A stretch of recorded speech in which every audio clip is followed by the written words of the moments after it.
नमस्कार प्यारे दोस्तों। आज हम दिल से दिल तक एक रोमांटिक प्रेम कहानी का नौवां भाग लेकर आ गए हैं। दोस्तों, अगर आपने अभी तक इस कहानी के पिछले भाग को नहीं देखा है तो इस वीडियो के डिस्क्रिप्शन बॉक्स में प्लेलिस्ट का लिंक मिल जाएगा। आप वहां जाकर देख सकते हैं। तो चलिए दोस्तों, आगे की कहानी को अब हम शुरू करते हैं। रिवान यारा की बात सुनकर कुछ पल चुप रहा, फिर बेड पर चैन से सो रही ईरा की तरफ देखता हुआ धीमे से बोला, प्रिंसेस की मम्मा को मैं नहीं ढूंढ पाया, और जिस तरह से उसकी सारी जानकारी इतने सालों से किसी ने छिपा कर रखी है, मैं श्योर हूँ कि उसके पीछे कोई बहुत बड़ी ताकत है, वरना इतनी गहराई से छुपाया नहीं जा सकता था। रिवान के चेहरे पर एक हार मारने वाला भाव था, लेकिन उसकी आंखों में अब भी वो बेचैनी तैर रही थी जो उसे सच्चाई तक पहुंचने नहीं दे रही थी। फिर वो यारा की तरफ पलटते हुए बोला, और मेरी माँ ने भी मेरी जिद के सामने घुटने टेक दिए थे। उन्होंने भी कभी सच जानने की कोशिश नहीं की, बस ईरा को उसी दिन से अपनी पोती की तरह अपनाया और उसे पूरी दुनिया से छुपाकर एक प्रिंसेस बनाकर पाला। यारा उसकी आंखों में बिना पल के झपकाए देख रही थी। उसकी पलकों पर जमी नमी रिवान की बातों की सच्चाई पर मोहर लगा रही थी। वो धीमे से बोली, और अगर कभी बेबी की मम्मा सामने आ गई तो?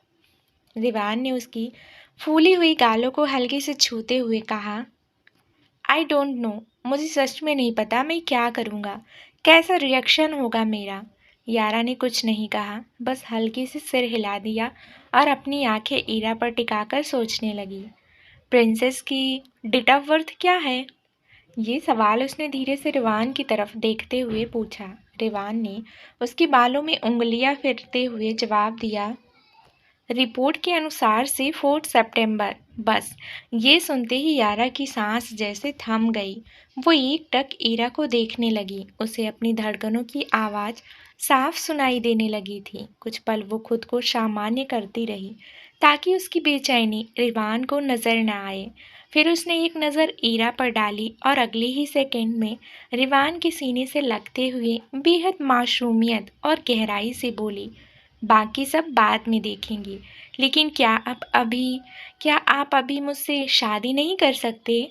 रिवान उसकी इस मासूमियत पर मुस्कुराए बिना नहीं रह सका। उसने उसे अपनी बाहों में भरते हुए कहा, बेबी, मैंने तुम्हें सब कुछ सच सच बता दिया है। अब ये फैसला तुम्हारा है कि तुम मुझे उस सच के साथ अपनाना चाहती हो या नहीं।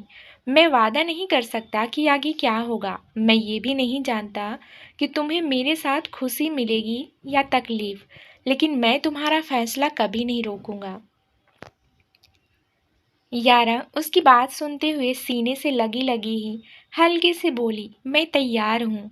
आगे जो होगा हम साथ में फेस करेंगे, लेकिन अभी मुझे आपसे शादी करनी है।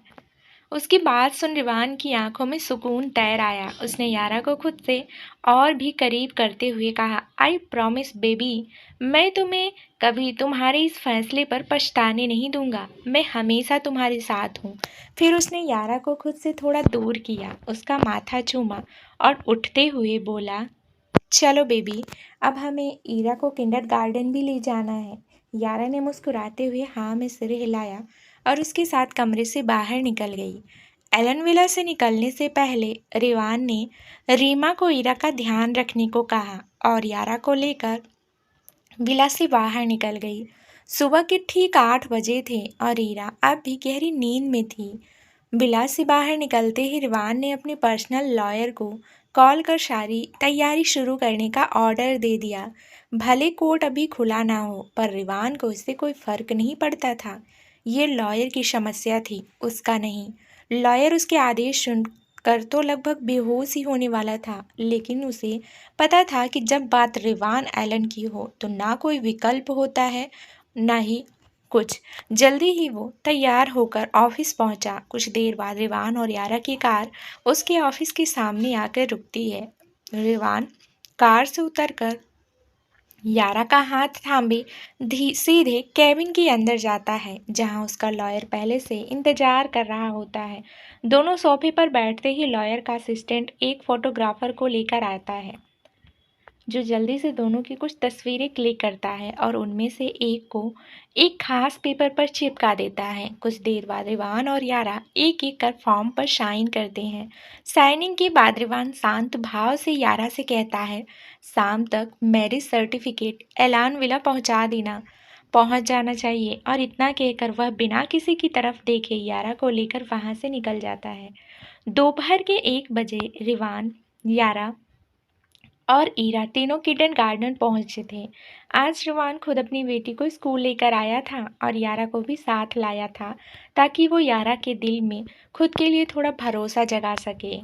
वहीं दूसरी तरफ समरेह वर्धन अपने अपार्टमेंट के एक अंधेरे कमरे में बैठा गुस्से में कांप रहा था। उसने पूरे कमरे को तहस नहस कर दिया था। उसके लिए ये यकीन कर पाना नामुमकिन था कि यारा उसे छोड़कर बिना बताए चली गई। उसने अपार्टमेंट से निकलने के बाद उसे हर जगह ढूंढा, यहाँ तक कि उसकी बेस्ट फ्रेंड शिवानी को भी यारा ने कुछ नहीं बताया था। समरेह के बगल वाले रूम में माया बैठी थी जो उसे मनाने की कोशिश कर रही थी, लेकिन समरेह तो उसे बात करना तो छोड़ो, उसकी तरफ देखना भी पसंद नहीं कर रहा था। शराब के नशे में धुत समरेह अपने दांत पीसते हुए फोन पर यारा की तस्वीर को घूरते हुए बोला, ये तूने अच्छा नहीं किया यारा बेबी, इसकी कीमत तुझे चुकानी होगी। दूसरी तरफ शिवानी सुबह से बेहद परेशान थी, बार बार कॉल कर रही थी पर यारा का फोन स्विच ऑफ आ रहा था। किंडरगार्टन में रिवान, ईरा और यारा को अपनी बाहों में लेकर बोला, चलो अब बहुत हुआ, अब लंच कर लेते हैं। यारा और ईरा ने एक दूसरे को देखा और फिर हाँ में सिर हिलाया। रिवान दोनों को कार में बिठाकर खुद ड्राइविंग सीट पर बैठ गया। यारा उसके बगल में बैठी थी और उसकी गोद में ईरा। कुछ देर बाद रिवान ने अपनी कार एक रेस्टोरेंट के सामने रोकी और तीनों को लेकर कार से बाहर निकला। ईरा को अपनी गोद में लेते हुए उसने यारा की कमर में हाथ डाला और रेस्टोरेंट की तरफ चल पड़ा। सुनिए, यारा अचानक बोली। बोलो, रिवान ने सीधा देखते हुए कहा। आप अपना फ़ोन दीजिए ना, यारा ने बड़ी मासूमियत से कहा। रिवान ने उसकी बात सुनते हुए उसकी तरफ देखा और उसकी आंखों में कुछ शैतानी चमकने लगी।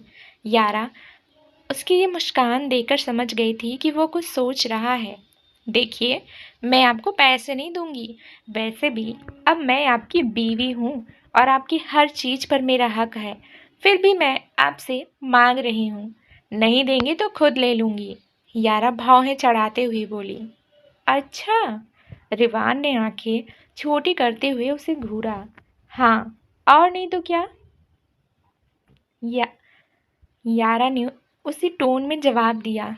तो लेके दिखाओ, रिवा ने तिरछी मुस्कान देते हुए कहा। ठीक है। यारा ने बिना हिचक उसके पैंट की पॉकेट में हाथ डालकर उसका फ़ोन निकाल लिया। रिवान हैरानी से उसकी तरफ देखने लगा क्योंकि उसे उम्मीद नहीं थी कि यारा सच में ऐसा करेगी। फ़ोन निकालते वक्त यारा का हाथ एक पल के लिए गलती से ऐसी जगह छू गया जिससे रिवान की सांसें ही रुक गई। यारा को इस बात का बिल्कुल अंदाज़ा नहीं था, लेकिन रिवान की नज़रें अब यारा को नहीं छोड़ रही थी। यारा ने फ़ोन निकाल कर उसे चिढ़ाया और इग्नोर करते हुए शिवानी को कॉल कर दी। शिवानी हॉल में बेचैनी से टहल रही थी। जैसे ही उसने अननोन नंबर देखा तो थोड़ा झिझकी, लेकिन कॉल रिसीव कर लिया। उधर से यारा की प्यारी सी आवाज़ सुनते ही शिवानी उस पर सवालों की बारिश कर देती है। यारा, तू कहाँ है? सुबह सुबह बिना बताए चली गई। मैं यहाँ कितना परेशान हो गई थी। यारा ने उसे शांत करते हुए कहा। शिवानी, तू पहले थोड़ा कूल हो जा, मैं थोड़ी देर में आ रही हूँ, फिर सारी बात करूँगी, ठीक है? जल्दी आ जाना। इतना कहकर शिवानी ने कॉल डिस्कनेक्ट कर दिया। यारा कॉल डिस्कनेक्ट करती है और जैसे ही उसकी नज़र रिवान पर पड़ती है, वो देखती है कि रिवान उसे आंखें सिकोड़ कर गहराई से घूर रहा है। उसके चेहरे पर एक हल्की सी झुंझलाहट और एक प्यारी सी हैरानी साफ झलक रही थी। यारा रिवान की आंखों में खुद के लिए उठते हुए उस चुपचाप गुस्से को समझ चुकी थी, इसलिए वो बनावटी हंसी के साथ अपने सारे दांत दिखाते हुए उसके पास आकर उसका फ़ोन थमाते हुए बोली, चलिए लंच करते हैं। ऐसे घूर घूर कर तो आपका पेट नहीं भरने वाला। इतना कहकर यारा बिना उसे देखने के तेजी से अंदर की ओर भागती है, क्योंकि वो जानती थी कि अगर रिवान के हाथ लग गई तो उसकी खैर नहीं। रिवान उसकी ये हरकत देखकर एक लंबा गहरी सांस भरता है, फिर झुंझलाते हुए मुस्कुराता है और उसके पीछे पीछे अंदर चला आता है। जैसे ही वो रेस्टोरेंट के दरवाजे पर पहुंचता है, वहां पहले से खड़ा रेस्टोरेंट मैनेजर उसे देखकर तुरंत सर झुकाकर आदर से सम्मान करता है। Welcome mister Allen. Welcome ma'am. Manager Yara की तरफ भी आदर से मुस्कुराते हुए झुककर ग्रीट करता है। फिर वह तीनों को एक एक्सक्लूसिव प्राइवेट रूम में लेकर जाता है, जो रिवान की रेगुलर बुकिंग में आता था। यह रेस्टोरेंट हिमवंत शहर के सबसे प्रीमियम और एलिट जगहों में गिना जाता था और इवान एलन इसका एक रॉयल मेंबर था। रूम में पहुंचकर मैनेजर हाथ जोड़कर झुकता है और फिर इवान, यारा और ईरा को अकेला छोड़ देता है। रूम बहुत ही खूबसूरत, सुनहरे और लग्जरी अंदाज में डिज़ाइन किया गया था। ईरा और यारा सोफे पर बैठकर आपस में खिलखिलाकर बातें करने लगती हैं, जिससे पूरा कमरा एक नन्ही सी मुस्कान से भर जाता है। रिवान एक अलग सोफे पर बैठकर अपने फ़ोन में कुछ ज़रूरी चीज़ें देख रहा था, लेकिन उसकी नज़र बार बार ईरा और यारा की हंसी पर जा अटकती थी। थोड़ी देर में वेटर अंदर आता है और रिवान के इशारे पर मेज़ पर खाना सजा देता है। टेबल पर जो डिशेस सजी थी वो सभी यारा के खास तौर पर ऑर्डर किए गए थे। कश्मीरी दम आलू, पालक पनीर कोफ्ता, वेज बिरयानी, गुलाबी दाल मखनी, बटर नान, मल्टीग्रेन रोटी और ईरा के लिए उसका फेवरेट चीज़ बटर पिज्ज़ा और स्ट्रॉबेरी मिल्क शेक। रिवान ने जैसे ही टेबल पर नज़र डाली तो हल्के से मुस्कुराया और सिर हिलाया। उसे यारा की ये स्पाइसी चॉइस पर थोड़ी सी हैरानी थी। यारा ईरा को गोद में उठाकर टेबल तक लाती है, फिर ईरा को एक हाई चेयर पर बिठा देती है और खुद भी उसकी बगल वाली सीट पर बैठ जाती है। रिवान भी आकर ईरा के दूसरी तरफ बैठ जाता है। वेटर तीनों को एक एक करके प्लेट और खाना सर्व करता है, फिर चुपचाप रूम से निकल जाता है। कुछ देर तक तीनों खाना खाते हैं। रिवान बीच बीच में यारा की प्लेट से चीज़ें उठाता है और यारा उसे घूर कर देखती है, लेकिन बिना कुछ कहे मुस्कुरा देती है। ईरा चम्मच से अपनी थाली में रखे पिज्ज़ा के टुकड़ों से खेलती है और बीच बीच में उंगलियों से चटकारे भी लेती है। कुछ देर बाद जब खाना खत्म हो चुका था और वेटर खाने के बर्तन हटा चुका था, ईरा और रिवान फिर से सोफे पर जाकर बैठते हैं। यारा वॉशरूम में चली जाती है। थोड़ी देर बाद वह बाहर आती है और सीधे रिवान के पास जाकर खड़ी हो जाती है। रिवान अपने फ़ोन में व्यस्त था, लेकिन उसके सामने जैसे ही किसी की उपस्थिति का एहसास हुआ, उसने अपना सिर उठाया और देखा। यारा खामोशी से उसके पास खड़ी थी। What happened? उसने धीरे से पूछा। यारा कुछ पल चुप रही, फिर एकदम शांत स्वर में बोली, हमें अपार्टमेंट जाना है। रिवान को थोड़ा अजीब सा लगा। उसने उसका चेहरा गौर से देखा और उसे बगल में बिठाते हुए बेहद नरम स्वर में पूछा, क्या बात है बेबी, तुम इतनी शांत क्यों हो? यारा ने कोई जवाब नहीं दिया। वो सिर झुकाए बैठी रही। रिवान ने फिर उसका चेहरा देखा, उसका नन्हा सा चेहरा जो कुछ देर पहले तक मुस्कान से खिला हुआ था, अब हल्का लाल और फीका लग रहा था। रिवान ने उसके दोनों गालों को अपने हाथों में भरते हुए धीरे से कहा, बेबी, तुम्हारा चेहरा इतना रेड क्यों है? क्या हुआ? यारा थोड़ी झिझकी, लेकिन फिर धीमे से बोली, हमारे पीरियड्स आ गए हैं और हमें दर्द हो रहा है। प्लीज़ हमें अपार्टमेंट ले चलिए। रिवान उसके चेहरे को देखता रहा, फिर एक झटके में उठ खड़ा हुआ। बेबी, तुम्हें जब इतनी तकलीफ हो रही थी तो तुमने मुझे बताया क्यों नहीं? उसका स्वर चिंता से भरा हुआ था। रिवान ने एक पल में ईरा को अपनी गोद में उठा लिया और दूसरे हाथ से यारा का हाथ थामते हुए वहां से बाहर निकल गया। अपनी कार तक पहुंचते ही उसने पीछे की सीट पर ईरा को लिटाया, जहां उसके लिए पहले से एक किड सेफ्टी चेयर लगी हुई थी। फिर उसने यारा को सामने वाली सीट पर बिठाया और खुद ड्राइविंग सीट पर बैठ गया। कार स्टार्ट करने से पहले उसने किसी को एक ज़रूरी मैसेज किया, फिर कार स्टार्ट करके यारा के अपार्टमेंट की तरफ रवाना हो गया। दूसरी तरफ महिरा हाइट्स के अंदर समरीह वर्धन का गुस्सा अब काबू से बाहर हो चुका था। वो सुबह से शिवानी से एक ही सवाल पूछ रहा था, यारा कहाँ है? लेकिन शिवानी हर बार यही जवाब देती, मुझे नहीं पता। काफी देर तक जब समरी वही अड़ा रहा और जाने का नाम नहीं लिया, तो अब शिवानी भी गुस्से में आ चुकी थी। वो उसकी ओर घूरते हुए बोली, जब यारा यहाँ नहीं है तब आपको समझ जाना चाहिए। और वैसे भी अगर यारा आपसे शादी करना चाहती तो वो आपको ऐसे अचानक छोड़ कर नहीं जाती। समरेह ने शिवानी की बात सुनी और गुस्से में दांत पीसते हुए कुछ बोलने ही वाला था कि शिवानी ने उसे टोकते हुए अपनी उंगली उसकी ओर उठाई और बोली, अपनी हद में रहिए मिस्टर वर्धन। आपने जो कुछ यारा के साथ किया है उसके बाद तो आप उसी लायक हैं। समरेह की आंखों में जैसे ज्वालाएं सुलगने लगी थी, लेकिन शिवानी की बातों ने उसे अचानक उस रात की याद दिला दी, उस पार्टी की, उस नशे में डूबी रात की।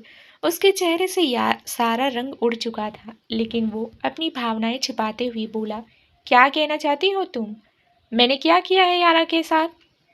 शिवानी ने उसकी बात सुनकर उसे सिर से पांव तक देखा, जैसे वो उसे जज कर रही हो। फिर उसकी आंखों में देखते हुए बोली, आपको देखकर नहीं लगता कि आप कुछ भूल सकते हैं मिस्टर वर्धन? ये कहने के साथ ही उसके चेहरे पर एक विजेता जैसी मुस्कान थी, जैसे उसने समरेह की सोच को पढ़ लिया हो। समरेह अब भी जानना चाहता था कि शिवानी को कितनी सच्चाई पता है। उसने फिर पूछा, कौन सी बात जो मैं भूल गया हूँ? शिवानी अब उसकी भोलेपन के दिखावे से चिढ़ चुकी थी। उसने समरेह की ओर इशारा करते हुए कहा, आप जाएं और जाकर अपनी माशूका की बाहों में लेटकर याद करें कि आपने क्या किया था। शायद तब आपको याद आ जाए। अब समरेह को पूरा यकीन हो गया था कि शिवानी उस पार्टी की रात की बात कर रही है, वही रात जिसे वो किसी भी कीमत पर यारा को नहीं जानने देना चाहता था। कुछ देर बाद रिवान की कार हिमवंत शहर के महिरा हाइट्स अपार्टमेंट के सामने आकर धीमी हुई और फिर रुक गई। रिवान तुरंत कार से बाहर निकला और दूसरी साइड जाकर यारा को सहारा देकर बाहर निकालने में मदद की। पीछे की सीट से वह बहुत ही कोमलता के साथ अपनी गोद में ईरा को उठा लेता है। उसकी हर हरकत में एक जिम्मेदार पति और प्यार करने वाले पिता की झलक थी। रिवान यारा का हाथ थामे सीधे अपार्टमेंट की ओर बढ़ गया। वो पहले भी कई बार यारा से कह चुका था कि अब बस और नहीं, उसे उसके साथ एलन विला चलना है, पर यारा जैसे उसके अतीत और अपनी असुरक्षा को कसकर थामे बैठी थी। उसे लगता था कि इस अपार्टमेंट से ही उसकी पहचान है, उसकी दुनिया है। इसलिए रिवान को भी आज मजबूरी में यहीं लाना पड़ा। यारा के चेहरे पर दर्द साफ झलक रहा था और मजाल थी कि वो अपने दर्द का जिक्र रिवान से कर दी।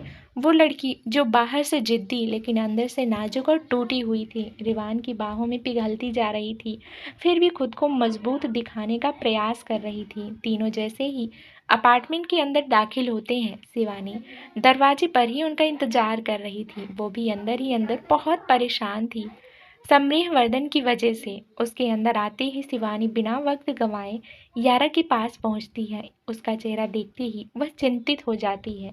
यारू, क्या हुआ तुझे? तेरा चेहरा इतना लाल क्यों है?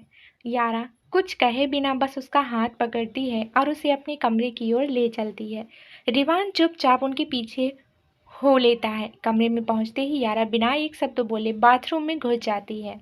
शिवानी उसके लिए कपड़े निकालने लगती है। वार्डरोब से एक आरामदायक ड्रेस लेकर वह बाथरूम के दरवाजे के पास जाकर नॉक करती है। यारा दरवाज़ा थोड़ा खोलती है और कपड़े ले लेती है। रिवान इस बीच यारा को बहुत प्यार से अपनी गोद से उठाकर बेड पर सुला देता है और फिर अपने फ़ोन के साथ बालकनी की तरफ चला जाता है। थोड़ी देर बाद यारा फ्रेश होकर बाहर आती है तो शिवानी भी अब भी वहीं खड़ी होती है। मुस्कुरा कर पूछती है, अब कैसा फील हो रहा है? यारा सिर हिलाते हुए जवाब देती है, अब ठीक लग रहा है। तू जा और लंच कर ले, मुझे लगता है तूने अब तक कुछ खाया नहीं है। शिवानी दांत दिखाते हुए मजाकिया अंदाज में कहती है, क्या बताऊं, आज एक बंदर आ गया था और अपनी बंदरिया को ढूंढ रहा था, पर वो बिना बताए सुबह सुबह ही भाग गई और उस बंदर ने मेरा पूरा दिन खराब कर दिया। उसकी बात पर यारा जोर से हंस पड़ती है। उसकी हंसी इतनी प्यारी थी कि बालकनी में खड़ा रिवान, जिसे लगा था कि यारा अब मुस्कुराना भूल गई है, खुद को रोक नहीं पाया और कमरे में वापस आ गया। उसने सामने देखा कि शिवानी मुंह फुलाए बैठी है और यारा हंस रही है। उस मुस्कुराहट में रिवान को अपनी दुनिया दिख रही थी। शिवानी भी मुस्कुराती है, लेकिन फिर गंभीर होकर कहती है, हंस ले जान, जब वो वापस आएगा ना तब तुझे समझ आएगा। उसके सवालों के लिए तैयार रहना। यारा हंसी को दबाते हुए कहती है, ठीक है, पहले तू जा लंच कर, फिर हम बाद में बात करते हैं। शिवानी सिर हिलाते हुए कमरे में चली जाती है।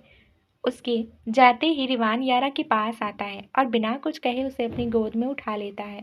फिर वो उसे अपनी बाहों में कसकर सीने से लगा लेता है। उसके टॉप के अंदर अपना हाथ डालकर वह हल्के हल्के उसके पेट पर मसाज करता है और बहुत नरमी से पूछता है, क्या हुआ है? और तुम्हारी फ्रेंड क्या बात कर रही थी? यारा पहले चुप रहती है, फिर धीरे से रिवान के सीने में अपना हाथ छुपा लेती है और बहुत कोमलता से कहती है, पहले आप प्रॉमिस करो कि आप गुस्सा नहीं करोगी। रिवान उसकी आंखों में झांकते हुए शरारती मुस्कान के साथ कहता है, बेबी, ये तो इस बात पर डिपेंड करता है कि तुम क्या बताने वाली हो। यारा थोड़ा सा मुंह बनाती है, उसकी आंखों में डर भी है और प्यार भी। वो कहती है, तब रहने दीजिए, मैं कुछ नहीं बता रही। रिवान उसकी बात पर मुस्कुराता है, उसका हाथ अपने पेट से नीचे की ओर बढ़ाता है और वो बहुत शांत लहजे में कहता है, तो बेबी, तुम्हें क्या लगता है मुझे नहीं पता चलेगा कि तुम्हारी ज़िंदगी में क्या चल रहा है? हम्म? यारा हड़बड़ा कर उसका हाथ पकड़ लेती है। आप क्या कर रहे हो? आपको पता है ना मैं अभी गंदी हूँ। रिवान झुक कर उसके माथे पर एक कोमल सा किस करता है और धीमे से कहता है, मुझे फ़र्क नहीं पड़ता वाइफी। मैंने तुमसे शादी की है तुम्हें पूरी तरह से अपना बनाने के लिए। और अगली बार अगर तुमने अपने लिए ये शब्द कहा ना कि तुम गंदी हो तो बुरा मान जाऊंगा।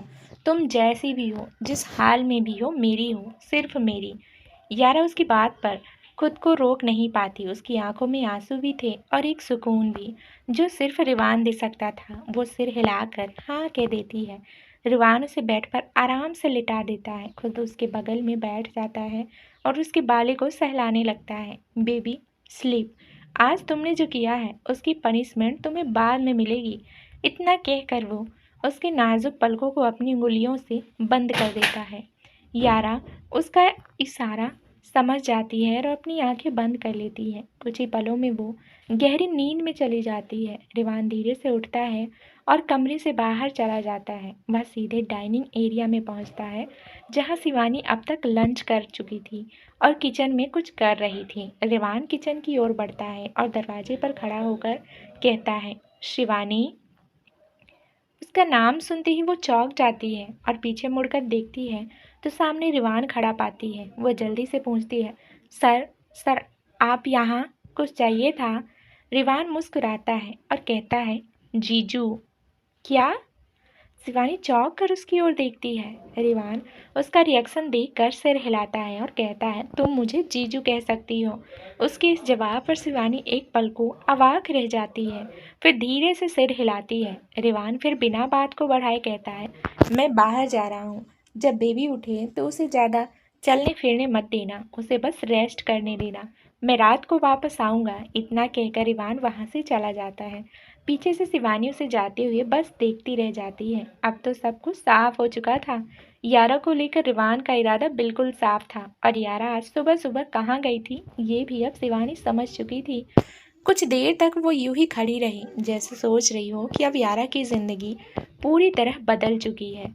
पर फिर वो अपने आप को समेटती है और बाकी काम निपटा कर सीधा अपने कमरे की ओर भागती है और वहां पहुंचकर अपनी अलमारी से कुछ खोजने लगती है, जैसे किसी चीज की उसे बेहद जरूरत हो। दूसरी ओर समरीह वर्धन होटल डायमंड में बैठा शराब के घूंट भरता जा रहा था। यारा के अपार्टमेंट छोड़कर जाने के बाद से उसकी बेचैनी लगातार बढ़ती जा रही थी। वह समझ नहीं पा रहा था कि यारा अगर सब कुछ जान चुकी थी तो उसने कुछ कहा क्यों नहीं। उसकी ये चुप्पी समरीह को खल रही थी। उसे लग रहा था कि शायद यारा अब उससे पूरी तरह से दूर हो गई है। अब वो बस उसकी यादों में ही रह गई है। अब जब सब कुछ छूट गया है तब जाकर उसे एहसास हो रहा था कि उसने क्या खो दिया है, लेकिन अब शायद बहुत देर हो चुकी थी। तो दोस्तों, आगे इस कहानी में क्या होने वाला है ये जानने के लिए इस कहानी का अगला भाग ज़रूर सुनें, जो जल्द ही इस चैनल पर प्रसारित कर दिया जाएगा। दोस्तों, उम्मीद करती हूँ हमारी आज की ये कहानी आपको पसंद आई होगी। अगर पसंद आई है तो वीडियो को लाइक करें, और अगर आप हमारे चैनल पे नए हैं तो जल्दी से चैनल को सब्सक्राइब भी कर लें। इसके साथ ही बेल आइकन को भी प्रेस करें ताकि मेरी नेक्स्ट कहानी का नोटिफिकेशन सबसे पहले आप तक पहुँचे। धन्यवाद दोस्तों।